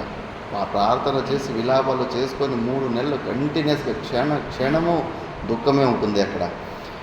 కాబట్టి అది మర్చిపోతాం. మళ్ళీ మృత్యు సహస్రవృష్టిక దంష్ట. చిన్నప్పటి నుంచి నేను దీన్ని అబ్జర్వ్ చేస్తుంటే ఏమవుతుంది మృత్యులు, ఆ బాడీ లాంగ్వేజ్, బెదిరిపోతారు మనుషులు. పెద్ద పెద్ద గొప్ప జీవితాలు గడిపింటారు, హోమ్ మినిస్టర్లు అయి ఉంటారు, ఊరికి పెద్దలు అయి ఉంటారు, పైల్వాన్లు అయి ఉంటారు. కానీ మృత్యు సమయంలో మాత్రం బాడీ లాంగ్వేజ్ బెదిరి విచిత్రంగా ఉంటుంది. దాన్ని చూసి ఆశ్చర్యం అయిపోయేది నాకు చిన్నప్పటి నుంచి, ఏమవుతుందని. మళ్ళీ శాస్త్రంలో చెబుతుంది సహస్రవృష్టిక దంష్ట అని. 1000 స్కార్పియన్స్ బైటింగ్ టుగెదర్ అని. 1000 తేళ్లు కరిస్తే కానీ ఎంత నొప్పి వేస్తుందో ఈ శరీరంతో మోహం ఉండడం వల్ల దాని వియోగంలో అంత నొప్పి వేస్తుంది. మర్మ స్థానాలు షేక్ అయిపోతాయంట అప్పుడు. మరి ఇలాంటిది ఎన్నిసార్లు చిన్నపిల్లోడు ఏదన్నా చేసిన తప్పు మళ్ళా చేస్తే ఎంత కోపం వస్తుంది మనకు. ఒక్కసారి చేయి కాల్చుకున్నాడు నిప్పు పట్టుకొని, మళ్ళీ చూడడానికి బుద్ధి లేదు, మళ్ళీ నిప్పును పట్టుకోనికి పోతున్నాడని వాని తిడతాం. మనం మాత్రం ఏమి చేస్తున్నాం? ప్రతి జన్మలోనూ మళ్ళీ ఆ గర్భ దుఃఖం, జరా దుఃఖం, ఇవన్నీ కూడా అన్ని ప్రకారాలైన దుఃఖాలు అనుభవిస్తూ మళ్ళీ అదే తప్పు చేస్తున్నాం కదా. పునరపి జననం పునరపి మరణం పునరపి జనని జఠరే శయనం ఇహ సంసారే బహుదుస్తారే కృపయా పారే పాహి మురారే అని చెప్పేసి భగవంతుని శరణు వెళ్ళాలి. లేకపోతే సేమ్ మళ్ళా రిపీట్ చేసిన తప్పునే మళ్ళా చేస్తున్నాం. కాబట్టి మనం కూడా అంతే మూర్ఖత్వం ద్వారా మళ్ళీ ఇన్ని దెబ్బలున్నాయి, ఇన్ని దోషాలు ఉన్నాయి ఈ జన్మలో. మళ్ళీ జరా, వృద్ధావస్థ, షడ్భావ వికారాలలో ఘోరమైన వికారం అంటే వృద్ధావస్థ. మధ్య వయస్సులోనే స్టార్ట్ అయిందంట. వృద్ధత్వ సంభావన దుర్దశాంతం. వృద్ధత్వం వచ్చిందంటే కానీ ఇంకా ట్రెమర్స్, అయ్యో పిల్లలు చూసుకుంటారా లేదో, సెక్యూరిటీ ఇన్సెక్యూర్ ఫీలింగ్స్, దానికోసం సెక్యూరిటీలు. మా గురుగారు చెప్పేవారు సాధు సమాజంలో కూడా ఒక 45, 50 సంవత్సరాలకు కొద్దిగా వైరాగ్యంతో అట్లా ఇట్లా ఉంటారంట. జ్ఞాననిష్ట సరిగ్గా కలిగిపోతే గన వాళ్ళు కూడా లాస్ట్‌లో మళ్ళీ ఏదో ఒక చిన్న ఆశ్రమాలు కట్టుకోవడమో, కుటీయాలు కట్టుకోవడమో, వృద్ధావస్థకు భయపడి అలాంటి సాధన చేస్తున్న వాళ్ళనే ఆ వృద్ధావస్థ అనేది కదిలించి పారేస్తుంది. ఆ ఇన్‌సెక్యూర్ ఫీలింగ్స్ అన్నీ వస్తుంటాయి కదా! ఎందుకంటే వైరాగ్యం లేకపోతే ఆ తెగింపు, ఆ ధైర్యం రాదు. వైరాగ్యం ఉన్నోడు పోతే పోనీలో ఉంటే ఉంటాను, పోతే పోతాను తెగించి వాడు చెట్ల కిందన్న పడుకుంటాడు, భిక్షాటన చేసుకొని తెగించి ఉంటాడు. ఆ వివేకపూర్వకమైన వైరాగ్యం లేకపోతే ఎంతటి వాడినైనా కూడా బెదిరించేస్తుంది వృద్ధావస్థ అన్నది. ఆ పరాధీనతని ముందుగానే చూసే గెస్సింగ్‌లో పెట్టుకుంటారు కాబట్టి చాలా దీనత వచ్చేస్తుంది. అది మళ్ళీ ఎన్నిసార్లు, ఎన్ని జన్మలు ఇంకొకరు కంట్రోల్‌లో మనం ఉండాలి, ఇంకొకరు అధీనంలో మనం ఉండాలంటే మన స్వభావం కానే కాదు. మన స్వభావం స్వతంత్రమైన స్వభావం. అందుకే ప్రతి చోట స్వతంత్ర పోరాటం జరుగుతూ ఉంటుంది. కొడుకులు అమ్మా నాన్నల నుంచి స్వతంత్రం కావాలని, కోడలు అత్త పెత్తనం నుంచి స్వతంత్రం కావాలని, ప్రతి ఒక్కరికి కూడా ఒకరి కింద ఒకరి కంట్రోల్లో ఉండాలని అసలు ఇష్టమే లేదు. ఎందుకంటే మన స్వభావం అలాంటి స్వతంత్రమైన స్వభావం. కానీ తెలుసు స్వతంత్రము బయట స్థూల రూపంలో మనం ఆశిస్తాం, కానీ నిజమైన స్వతంత్రము మనసు అంతఃకరణతోటి. అక్కడ నువ్వు వీరుడవైతే కానీ నీ అంతఃకరణ, నీ మనసు బుద్ధుల ద్వారా స్వతంత్రాన్ని పొందువు. బయట ఎంత స్వతంత్రం పొందితే మీ మనసుకు నువ్వు గులాముడివే అవుతావు. ఎంత తెలివితేటలు వాడినా కూడా వృద్ధావస్థ వికారాలు వచ్చినప్పుడు నువ్వు పని మనిషిని పెట్టుకోవాల్సి వస్తుంది. వాడు నిన్ను కంట్రోల్ చేస్తుంటాడు, వాడు నీ చెప్పినట్టు వినడు, నీ ఒక వీక్నెస్ చూసేసి. కాబట్టి పరాధీనత నుంచి బయటికి రావాలంటే ఒక జ్ఞానం ద్వారానే నీ స్వరూపాన్ని నువ్వు తెలుసుకుంటేనే అప్పుడు నువ్వు స్వతంత్రుడు అవుతావు. లేకపోతే ఆ కేవలం ఫ్రీడమ్ ఫైటర్ కానీ జన్మలు అంత స్వతంత్రం కోసం ఫైట్లు చేస్తూనే ఉన్నాం. కాబట్టి ఇవన్నీ దోషాలు ఉన్నాయి. ఈ దోషాలని మంచిగా విచారణ చేసి మంచి గ్రంథాలు మన గురు పరంపరలో ఆచార్యులు భాష్యాలని, టీకాలని చాలా మంచిగా వివరణ చేశారు. వైరాగ్య విషయంలో అయితే బౌద్ధులు చాలా స్పెషలిస్ట్ అంటారు. వాళ్ళు విచారణ చేసే పద్ధతిలో భయంకరంగా ఉంటుంది వాళ్ళ విచారణ. ఆ విచారణ చేస్తుంటేనే మనకు విపరీతమైన ఈ శరీరం మీదే మనకు విరక్తి వచ్చేస్తుంది. అంత బాగా ఉంటుంది విచారణ. అందుకే విచారణ చేసి ఈ దోషాలను చూడండి, దోష దర్శనం. ఈ దోషాలు చూడకుండా పోతే కన్నా మెకానికల్గా పోతూ ఉంటే కన్నా ఏమి మళ్ళీ కనిపించదు. చేసిన పొరపాట్లు చేసి మళ్ళీ ఏంటి ఒకసారి వ్యాధులు వస్తూ ఉంటాయి. నాకు పరిచయం ఉన్న ఐసీయూలో ఒక వ్యక్తి అట్లాగే ఏదో కారణం పరిచయంలో ఐసీయూలో ఉన్నప్పుడు పోతే కన్నా ఒక వ్యక్తి మెడ ఇరిగింటే ఐసీయూలో ఆయనకు ఆపరేషన్ చేసేసి ఆ బెల్ట్ అంతా వేసి పండబెట్టిండు. ఆ బెల్ట్ వేస్తే కానీ ఆయన ఏం చేసిండు, ఆ బెల్ట్ కూడా ఇబ్బందిగా ఉంది, సరిగ్గా లేదు, పడుకోనికి ఇబ్బందిగా ఉంటే కానీ ఆ బెల్ట్ తీసేసేవాడు. బెల్ట్ తీసేస్తే కానీ వాళ్ళకు బెల్ట్ తీసేస్తే మళ్ళీ వేసిన కుట్లు అవి మళ్ళీ అవన్నీ అటు ఇటు అటు ఇటు అనుకుంటే కానీ మళ్ళీ అది వేస్ట్ అయిపోతుంది. అందుకు వాళ్ళు ఏం చేశారు, నర్సులు చేతులు కట్టేశారు రాత్రి పూట్ల. ఇక ఫుల్ ఏసీ పెట్టింటారు ఐసీయూలో. ఆ ఐసీయూకి మళ్ళీ గ్లూకోజ్ ఇస్తున్నారు. ఆ గ్లూకోజ్కి ఆ ఏసీకి ఆ లోపల కఫా లాంటిది ఎక్కువ వచ్చింది. ఆ గొంతుకి ఇది ఉంది, చేతులు కట్టేసినారు. ఆ కఫ నోటి నుంచి వస్తుంది, దాన్ని బయటకు ఉమ్మడానికి కూడా అవకాశం లేదు. ఆ ఉమ్మలేక రాత్రంతా ఊపిరి కూడా తీసుకోవడానికి చాలా భయంకరంగా కష్టంగా ఉంది. మళ్ళీ ఉదయం ఉంటే కానీ నన్ను అని సైగ చేస్తే కానీ నేను పోయి కొంచెం ఇప్పిన తర్వాత ఆ నర్సులు పిలిపించేసి కొంచెం ఆ ఏదైనా ఇంజక్షన్ ఇచ్చి నన్ను చంపేయండి అమ్మా తొందరగా, నాకు ఈ బతుకొద్దు, ఆ రాత్రి పూట్ల నేను అనుభవించిన ఈ నరకం నాకు మళ్ళీ ఇంకోసారి వద్దు, నాకు మీకు దాని పుణ్యం ఉంటుంది, నన్ను ఏదైనా నిలిచించి చంపేయండి అని కోరుకుంటున్నాడు. వద్దు, నాకు ఈ జన్మ ఈ బతుకులు వద్దు అని చెప్పేసి. అట్లాంటి ఎన్ని ఇబ్బందులు శరీరంలో ఎన్ని ప్రకారమైన పరాధీనత వస్తుంది. కరోనా సమయంలో అందరికీ ఊపిరి కొద్దిగా ఆపేసింది. నాకు కూడా ఆ ఫీలింగ్ వచ్చింది, ఊపిరి సరిగ్గా పోతామేమో అనిపించింది. సరేలే, ఆ జ్ఞానం నిశ్చయం ఉంది కాబట్టి భయం కాలేదు. మళ్ళీ ఇంకోటి ఊఫింగ్ కాఫ్ అని ఒకటి వస్తుంది, 3 నెలలు ఉంటుంది అది తగ్గు. అది కూడా కరోనా సమయంలో చాలామందికి వచ్చింది. పడుకో ఉంటే కన్నా లోపల కఫ అంతా ఎక్కువైపోయి మొత్తానికి ఊపిరి దాన్ని మొత్తం బ్లాక్ చేసేస్తుంది. మళ్ళీ నిలుచుకొని తగ్గినా కూడా ఊపిరి కూడా లోపల తీసుకోలేము. చాలా బలవంతంగా తీసుకుంటే అప్పుడు ఊపిరి లోపల పోతుంది, లేదంటే ప్రాణాలు పోయే సమస్య కూడా ఉంటుంది. అవన్నీ ఎన్ని ప్రకారాలైన సమస్యలు ఉన్నాయి. ఈ శరీరముతోటి, ఈ ప్రాణాలతోటి తాదాత్మ్యం పెట్టుకొని అడుగు అడుగున కూడా దుఃఖం దుఃఖం దుఃఖం. ఎన్నిసార్లు అంత దుఃఖం అనుభవించినా కూడా మళ్ళీ దీని నుంచి పర్మనెంట్ నివృత్తి చేసుకోవాలన్న ఆలోచనలు కూడా వస్తలేదు. అందుకే పుణ్యం పనులు చేసుకోవాలని చెప్పేసి, పుణ్యమే ఇది మనసులో మనకు దుఃఖ నివృత్తి చేసుకోవాలని థాట్ రావడం అంటే కన్నా పుణ్యం ఫలం వల్లని. లేకపోతే చేసిన మిస్టేక్లు మెకానికల్గా మళ్ళీ చేస్తూ ఉంటాము. ఇవన్నీ దోషాలు చూడవాలి. ఇవన్నీ దోషాలు చూస్తే వైరాగ్యం వస్తుంది. దాని తర్వాత అసక్తి అనభిష్వంగ పుత్రదార గృహాదిషు. పిల్లల పట్ల కానీ ఏదన్నా కానీ మన పూర్వజన్మలో చేసుకున్న పుణ్యపాప కర్మాలకు అనుకూలంగా ఒకరు భార్యగా వస్తారు, భర్తగా వస్తారు, తల్లిగా, తండ్రిగా, పిల్లలుగా, అంతా మనకి ఏది దొరికింటుందో అంతా మనము చేసుకున్న కర్మలకి రుణానుబంధానికి అనుకూలంగానే వాళ్ళు వచ్చి ఉంటారు. ఏది కూడా అలాగే ఏదో బై మిస్టేక్ రాలేదు. కాబట్టి మనము చేసుకున్న కర్మలకే ప్రతిఫలంగా ఇవన్నీ వచ్చాయి. కాబట్టి అవన్నీ మనం స్వీకరించాలి. ఆ బాధ్యతలు కూడా మనం నిర్వహించాలి. తండ్రిగా ఏది నా బాధ్యత, కొడుకుగా నా బాధ్యత ఏది అని చెప్పేసి అంతవరకు మనము రెస్పాన్సిబిలిటీ పెట్టుకోవాలి. కానీ దానికన్నా విపరీతంగా ఓవర్ అటాచ్మెంట్ పెట్టుకోవద్దు. పుత్రధార గృహాదిషు. భజగోవిందంలో చెప్పాడు, అన్ని ప్రేమలు ప్రపంచంలో ఏ ప్రేమ కూడా అన్కండిషనల్ ప్రేమ లేదు.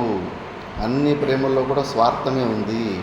ఆత్మనస్తు కామాయ సర్వం ప్రియం భవతి అని యాజ్ఞవల్కుడు బృహదారణ్యకులో చెప్తాడు మైత్రేయికి. ప్రతిది కూడా మనము మన స్వరూపం తప్పితే ఎవరికి మిగతా మనకన్నా భిన్నంగా ఎవరిని మనము ప్రేమించలేము. భగవంతుని కూడా మనకన్నా భిన్నంగా చూసే అలవాటు ఉంటే ఆ ప్రేమలో కూడా తేడా ప్రేమే ఉంటుంది.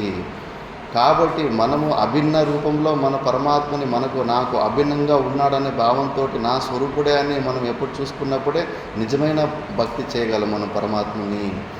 ఎందుకంటే శాస్త్ర ప్రమాణం ఉంది. ప్రతిది కూడా క్యాలిక్యులేటివే. కొన్ని రిలేషన్స్ అప్పుడు కూడా చాలామందికి ఆశ్చర్యం అలా ఉంటుంది. తల్లి పిల్లల ప్రేమ అక్కడ కూడా స్వార్థమే ఉంటుందంటే కూడా నిరూపించి చూపించారు. అప్పుడు మహర్షులు నదుల్లో వరదలు వస్తున్నప్పుడు కోతి పిల్ల ఉంటే అక్కడ గ్రహించారు. ఆ చెట్టులో వరద వచ్చేసి మధ్యలో ఒక చెట్టులో ఇరుక్కుపోయి ఉంటుంది కోతి పిల్ల. నీళ్లు పెరుగుతూ పోతూ ఉంటాయి. గొంతు దగ్గరకు వచ్చే వరకు పిల్లని పైన కాపాడుతూ ఉంటుంది తల్లి కోతి. అది మునిగే పరిస్థితి వచ్చినప్పుడు ఆ పిల్ల కోతిని కాళ్ళ కింద వేసుకొని అది బయట కాపాడుకునే ప్రయత్నం చేస్తుంది. ఆ ధాన్యం వల్ల ల్యాబొరేటరీలో టెస్ట్ చేశారు. గ్లాస్ కంటైనర్లో నీళ్ళు పైనుంచి పోసే అలవాటు చేశారు. అక్కడ కూడా అంతే, గొంతు దాకా వచ్చే వరకు తల్లి కోతి పిల్ల కోతిని కాపాడుతూ ఉంది. ఎప్పుడు అది మునిగే పరిస్థితి వచ్చేసరికి పిల్ల కోతిని కాళ్ళ కింద వేసుకుని తల్లి కోతి తను కాపాడుకుంటుంది. ప్రతి చోటు కూడా అంతే. ప్రపంచంలో నేనే చూస్తూ ఉంటాను. కొడుకులు పెళ్ళి కాకముందు కొడుకుల గురించి తల్లి కానీ ఎవరు గొప్పగా చెప్పుకుంటూ ఉంటారు. కోడళ్ళు వచ్చి కొన్ని క్లాషెస్ జరిగిపోయినాయంటే కానీ మళ్ళీ అదే తల్లి కొడుకు గురించి దుష్ప్రచారం చేస్తూ ఉంటుంది. అంతా అంతే. అనుకూల ప్రతికూలాన్ని చూసుకొని మా ప్రేమలు ఉంటాయి. కానీ నిస్వార్థమైన ప్రేమ అనేది లేనే లేదు. అది ఒక పరమాత్మని మీదే కలుగుతుంది. అది కూడా అభిన్న రూపంలో మనలో మనం చూసుకుంటే ఆ పరమాత్మని మీదనే అలాంటి ప్రేమ కలుగుతుంది. బయట ఉన్న ప్రేమలంతా క్యాలిక్యులేషన్ని. ఈ సత్యాన్ని గ్రహించండి.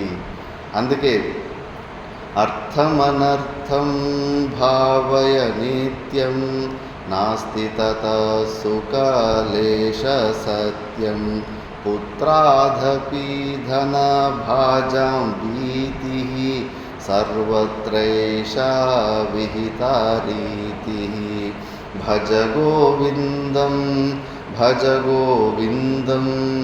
గోవిందం భజ మూఢమతే. అందులో రెండో పాయింట్లో పుత్రాదపి ధన భాజాం భీతి. నీ దగ్గర అర్థం ఎక్కువ ఉంది, సంపత్తి ఉంది అంటే కానీ నీ పిల్లల నుంచి నీకు డేంజర్ వస్తుంది అని చెప్పేసి. నేను కరీంనగర్లో ఒక భక్తుని చూసింది. Retired constable. పాపం చాలా కష్టపడ్డాడు. ఆయన భార్య కూడా మధ్యలో కొద్దిగా తక్కువ వయసులోనే కాలం అయింది. 2 కొడుకులు 1 కూతురు. కూతుర్ని ఎవరికో ఒక మంచి వ్యక్తికి పెళ్లి చేస్తే కానీ ఆ అల్లుడు కొద్దిగా తాగబోతైపోయి ఆయన కూడా హెల్త్ ప్రాబ్లం వల్ల ఆయన ప్రాణం వదిలిపెట్టేశాడు. ఇంకా పిల్లల కోసము ఆయన కరీంనగర్ నుంచి ఒక 20 కిలోమీటర్ దూరంలో పల్లెటూరులో పుట్టి కరీంనగర్లో మధ్యగా ఆస్తులు, బిల్డింగ్స్, సుమారు ఒక 5 కోట్ల ప్రాపర్టీలు అంతా మొత్తం పిల్లల కోసం చేసిండు. ఇంకా సరే మరి కూతురుకు అల్లుడు అలా కాలం అయిపోయాడు కాబట్టి కూతురుకు ఒక బిడ్డ 2 బిడ్డ ఉంటే కన్నా ఆయనకు ఇంక పెన్షన్లో వచ్చిన 30-35 లక్షల చిల్లర వస్తే అది కూడా 2 కొడుకులకి ఇచ్చేసిండు. కాకపోతే ఇప్పుడు పెన్షన్ వస్తుంది. ఆ పెన్షన్ డబ్బులు పాపం ఇంకా ఆడబిడ్డకి ఎవరు ఆశ్రయం లేరు కదా అని చెప్పేసి కొద్దిగా ఇవ్వడం స్టార్ట్ చేస్తే కానీ కొడుకులు శత్రువులు అయిపోయారు. అది పెరిగి ఆయనతో వాద వివాదన పెరిగి ఒకరోజు గొడవ అయితే కానీ ఎవరో కొడుకు చేసుకున్నాడు. ఇంకా ఆ దుఃఖం వచ్చేసి ఆశ్రమం కాడికి వచ్చేసి ఏడ్చుకున్నాను నా దగ్గర. ఏం చేసావు, వీళ్ళ కోసమే కష్టపడాను, చేయరాని పనులన్నీ చేసి కష్టం చేస్తే కన్నా ఈరోజు ఇలా శత్రువు అయిపోయాను. కనీసం నాకు ఈ పెన్షన్ డబ్బులన్నా మనశ్శాంతిగా వదిలిపెడతారంటే దీని వెనకాల కూడా పెట్టారు. ఇది చూస్తున్నారు. మిగతాదంతా వాళ్ళు ప్రతి ఒక్కటి సెంటు నేను చేసిందే, అది చూస్తా లేరు. ఇది కూడా కావాలా అని అంటే ఆలోచించండి. పిల్లలు కానీ ఎవరు కానీ నీ నుంచి ఏదన్నా ప్రయోజనం ఉందంటేనే ఆ ప్రేమలు చూపిస్తూ ఉంటారు. అందుకే మనము డ్యూటీ ఓరియంటెడ్ కానీ ఎంతవరకు అంతేనే. ఓవర్ అటాచ్మెంట్ పెట్టుకుంటే ఇలాంటి షాకులే వస్తాయి. కాబట్టి అవన్నీ కూడా ఆ ఎక్స్ట్రా అటాచ్మెంటే రెస్పాన్సిబుల్గా ఫీల్ అవ్వాలి. బాధ్యతగా కొడుకు ఉద్యోగం చేసే వరకు, ఆడబిడ్డ పెళ్ళి అయ్యే వరకు బాగా రెస్పాన్సిబుల్గా ఏమేమి తండ్రిగా కర్తవ్యం కావాలో అవన్నీ చేయాలి. దాని తర్వాత ఎవరు దారిలో వాళ్ళవే అంతే. కాబట్టి అలాంటి ఓవర్ అటాచ్మెంట్ పెట్టుకోకండి. పుత్ర దార గృహాదిషు అని చెప్పేసి ఎవరైనా కానీ ఈ మధ్య అయితే భార్యలు న్యూస్లో వింటుంటాను, భర్తల్ని చంపేసి డ్రమ్ముల్లో దాచిపెట్టేస్తున్నారు, అంత ఘోరానికి దిగుతున్నారు. కాబట్టి అక్కడ ఎక్కువ ఓవర్ అటాచ్మెంట్ పెట్టద్దు. మళ్ళీ నిత్యంచ సమచిత్తత్వం ఇష్టానిష్టోపపత్తిషు, ఎప్పుడు నార్మల్గా ఉండాలి. ఊరికి డిస్టర్బ్ అయ్యేటోళ్ళు అలవాటు చేసుకుంటే చిన్న విషయాలకి డిస్టర్బ్ అవుతూనే ఉంటాం. ప్రతి ఒక్కటి మనల్ని డిస్టర్బ్ చేస్తూ ఉంటుంది. కాబట్టి కొద్ది రోజులు అభ్యాసం చేసుకోవాలి. ఎప్పుడు మనకి మంచిదే జరుగుతుంది కాదు, అన్నీ మనం అనుకున్నట్టే జరుగుతాయి అనుకోకూడదు. అనిష్ట ఒకసారి మనకి అనుకూలంగా ఇష్టమైన పనులు జరుగుతుంటాయి, మ్యాక్సిమం అనిష్టమే జరుగుతూ ఉంటుంది. మనం ఏది అనుకుంటామో దానికి విపరీతంగానే మన చుట్టుముట్టు జరుగుతూ ఉంటాయి. ఒక వ్యక్తి క్యారెక్టర్ కానీ బిహేవియర్ కానీ అన్నీ మనకు విరుద్ధంగానే జరుగుతుంటాయి మ్యాక్సిమం. అయినప్పటికీ కూడా మనము సమచిత్తత్వం, మనము డిస్టర్బ్ కాకూడదు. డిస్టర్బ్ కాకుండా ఉంటే అలవాటు చేసుకోవాలి. మనకు బయట ప్రపంచంతో సంబంధం లేదు. శాస్త్రం చెబుతుంది, నువ్వు సచ్చిదానంద స్వరూపుడివి, నిరపేక్షమైన ఆనంద స్వరూపుడు, నువ్వు సహజానందానివి. నీ ఆనందాన్ని నువ్వు పొందడానికి బయట నుంచి ఏ ప్రకారమైన నిమిత్తాలు నీకు అవసరం లేదు, ఎవరి అవసరము లేదు. ఆఖరికి 3 ప్రకారమైన శరీరాల అవసరము లేదు, మనసు బుద్ధుల అవసరం కూడా లేదు. ఇవన్నీ పోతే చాలు, తానంతకు తాను స్వయం ప్రకాశ రూపంలో ఉన్న స్వరూపము. మనము వెతుకుతున్న ఆనందము అది మనమే ఉన్న మన దగ్గరే ఉంది అన్నప్పుడు ఎందుకు బయట నుంచి ఏ ఎక్స్పెక్టేషన్ పెట్టుకోవాల్సిన అవసరం లేదు. లోపలే ఉన్న ఈ ఎక్స్ట్రా ఫిట్టింగ్లో ఆభరణాలు ఏదేదంతా ఊహాపోహలు, ఈ మనసు బుద్ధులు ఎక్స్ట్రా ఉండే వీటిని తీసుకునే ప్రయత్నం చేయాలి. కానీ మరి ఇంత సంతుష్టితోటి ఉన్నప్పుడు బయట జరిగే రియాక్షన్ గురించి మనకెందుకు? ఆ కుక్కలు కొనుక్కో ఉంటాయి, ఏ సౌండ్ అయినా కూడా టక్కని వాటి చెవులు ఇట్లా యాంటెనాలాగా టక్కని నిలుచుకుంటాయి అని. చుట్టుముట్టు జరుగుతున్న విషయాలకి అంత అలర్ట్గా మనం అన్ని కాల్స్ ఆన్సర్ చేయాల్సిన అవసరం లేదు. మన స్థితిలో మనము మంచిగా రిలాక్స్గా ఉండొచ్చు. కాబట్టి ఇష్టం వచ్చినప్పుడు అనిష్టం వచ్చినప్పుడు కూడా మనం న్యూట్రల్ని, మన స్వరూప స్థితి నుంచి మనం అటు ఇటు కావద్దు, ఎంబ్రేస్ కావద్దు, మనసును ఉద్రిక్తకు తీసుకెళ్ళద్దు, కూల్గానే ఉండాలి. అలవాటు చేసుకుంటే అయిపోతుంది. మీరెవరు నమ్మరు, నేను చాలా షార్ట్ టెంపర్ మనిషిని. పూర్వాశ్రమంలో టైల్స్ పగలగొట్టేవాడిని, టీవీలు పగలగొట్టేసేవాడిని ఇంట్లో. కానీ వేదాంతము ద్వారా సాధన చేస్తే చల్లబడచ్చు కదా. ప్రత్యక్ష నా జీవితంలోనే అనుభవంలోనే చూశాను.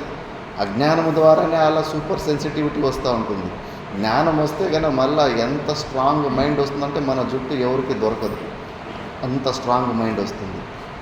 కాబట్టి ఇలాంటి విషయాల్లో మనము చాలా కూల్గా ఉండాలి. దాని తర్వాత మయిచ అనన్య యోగేన భక్తిరవ్య విచారిణి, పరమాత్ముని మీద మనము వ్యభిచారం లేని భక్తిని చేయాలి. వ్యభిచారం అంటే కాసేపు ఉండి కాసేపు లేకుండా ఏదైతే ఉంటుందో దాన్ని వ్యభిచారం అంటారు. లోకంలో కూడా ఆ అర్థం ద్వారానే ఆ పేర్లన్నీ వచ్చాయి. భక్తి కంటిన్యూస్గా ఉండాలంటే కేవలం వివేకంతో కూడిన భగవంతుని యథార్థ రూపంలో తెలుసుకున్న వ్యక్తే ఆ భక్తిని కంటిన్యూస్గా చేయగలడు. నేను ముందు కూడా చెప్పాను, అన్నిట్లోనూ బుద్ధిలో 2 ప్రకారాలు ఉంటాయి. ఒక బుద్ధి సామాన్య జ్ఞానాన్ని గ్రహిస్తూ ఉంటుంది, ఇంకో బుద్ధి విశేష జ్ఞానాన్ని గ్రహిస్తూ ఉంటుంది. హార్మోనియం కానీ తబలా కానీ వాయించేటప్పుడు ఎవరన్నా హార్మోనియం వాయిస్తున్నా కూడా ఎవరో ఒక వ్యక్తి హార్మోనియం వాయిస్తున్నాడని మనకు తెలుస్తుంది. అందులో నవరసాలు ఉంటాయి, హాస్యము, రౌద్రము, ఇలా నవరసాలు ఉన్నప్పటికీ మళ్ళా ఇప్పుడు రౌద్రంలో వాయిస్తున్నాడు, ఈయనను కూడా అంతే. అది విశేష జ్ఞానం. అలా ప్రతి ఒక్క విషయాల్లో కూడా సామాన్య జ్ఞానం, విశేష జ్ఞానం ఉంటుంది. మనము చూస్తున్న సంపూర్ణ జగత్తులో ప్రతి ఒక్క వస్తువులో కూడా సత్తు, చిత్తు, ఆనంద స్వరూపంలో ఆ పరమాత్ముడే వ్యాపకంగా ఉన్నాడు. చిత్తత్వము, ఆనందత్వము అన్నిటిలో మనము వ్యక్తంగా చూడలేకపోయినా కూడా సత్తత్వం అంటే ఎగ్జిస్టెన్స్ రూపంలో ప్రతి ఒక్క వస్తువులో కూడా ఎగ్జిస్టెన్స్ రూపంలో ఆ పరమాత్ముడే ఉన్నాడు. అందుకే మనం బుద్ధి ద్వారా మనము ఏ వ్యక్తిని చూసినా, ఏ వస్తువును చూసినా కూడా ఆ మెయిన్, ఆ సామాన్య రూపంలో అంతటా వ్యాపకంగా ఉన్న ఆ సచ్చిదానంద స్వరూపుని చూసే అలవాట్లు చేసుకుంటే మనము ఆ పరమాత్మని ధ్యానం నుంచి ఒక్క సెకండ్ కూడా బయటకు రాము. ప్రతి క్షణము మనం చూసి మైక్ చూసినప్పుడు కూడా పరమాత్ముడే ఇండికేట్ అవుతుంటాడు, పుస్తకాన్ని చూసినప్పుడు కూడా పరమాత్ముడే. ఎందుకంటే అవ్యక్త రూపంలో, ఎగ్జిస్టెన్స్ రూపంలో ఉన్నాడు.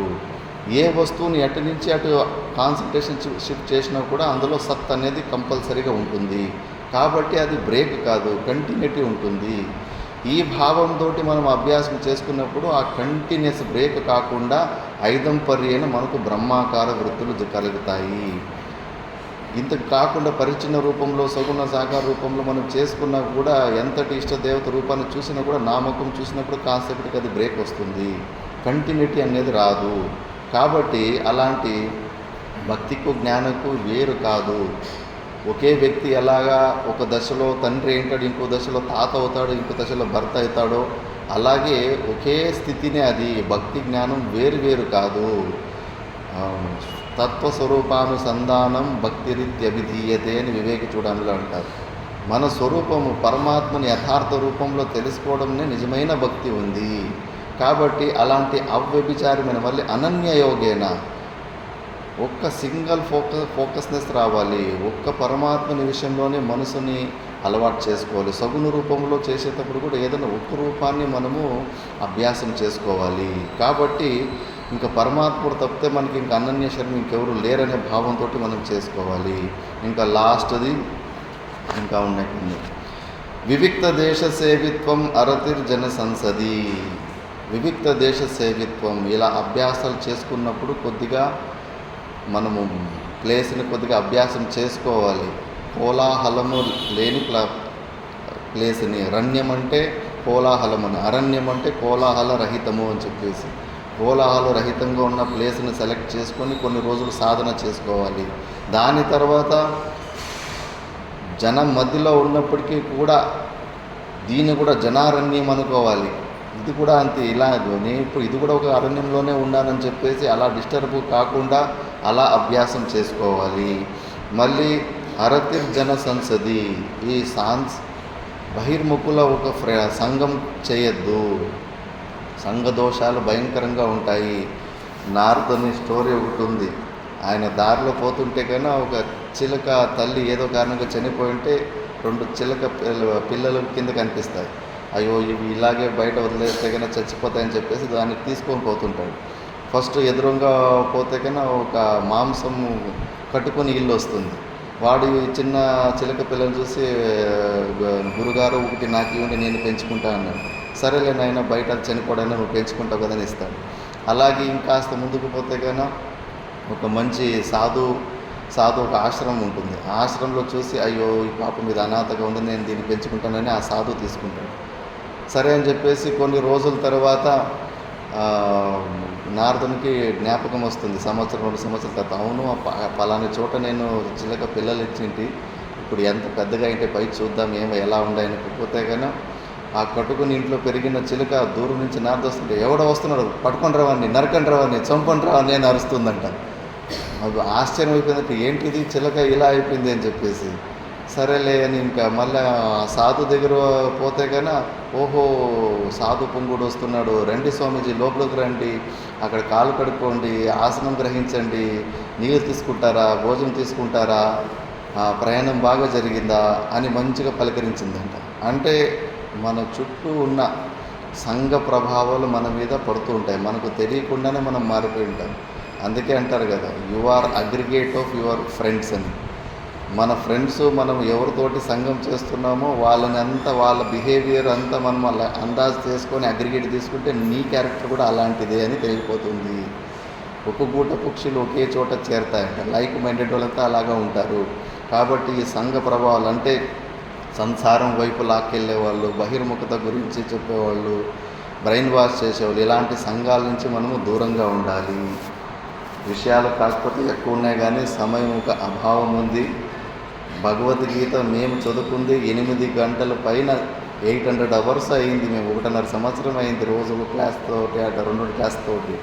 అది 18 గంటల్లో దింపాలంటే చాలా కష్టం. కానీ కాకపోతే ఇలాగే ప్రతి జ్ఞానయజ్ఞంలో కూడా భగవద్గీత ఇది పురాణం, పురాపి నవాయితి పురాణ అని, జ్ఞాన స్వరూపమే పురాతనం సనాతనం అంటారు. ఇది ఎన్నిసార్లు చదివినా కూడా మళ్ళీ అన్నిసార్లు కొత్తగానే కనిపిస్తూ ఉంటుంది. ఇంకా అప్గ్రేడ్ అయ్యి ఇంకా ఉత్సాహంగా మనము వినొచ్చు దీన్ని. కాబట్టి మిగతా విషయాలు ఏదైతే మిస్ అయినాయో అవి మనం మిగతా జ్ఞానయజ్ఞంలో పూర్తి చేసుకుందాము. కామవరంలోనే ఉంటాము. వీలైన వాళ్ళు అక్కడ అన్ని వ్యవస్థలు ఉంటాయి, అక్కడికి వచ్చి కూడా ఏదైనా సంశయాలు ఉంటాయి కానీ అక్కడ సంశయ నివృత్తి చేసుకోవాలని నేను ఇక నా యొక్క వాక్ పుష్పాంజలిని ఆ గురుదేవుడు వాసుదేవుని చరణాలకి సమర్పిస్తూ విరమిస్తున్నాను. ఓం పూర్ణమద పూర్ణమిదం పూర్ణాత్ పూర్ణముదచ్యతే పూర్ణస్య పూర్ణమాదాయ పూర్ణమేవావశిష్యతే. ఓం శాంతి శాంతి శాంతి.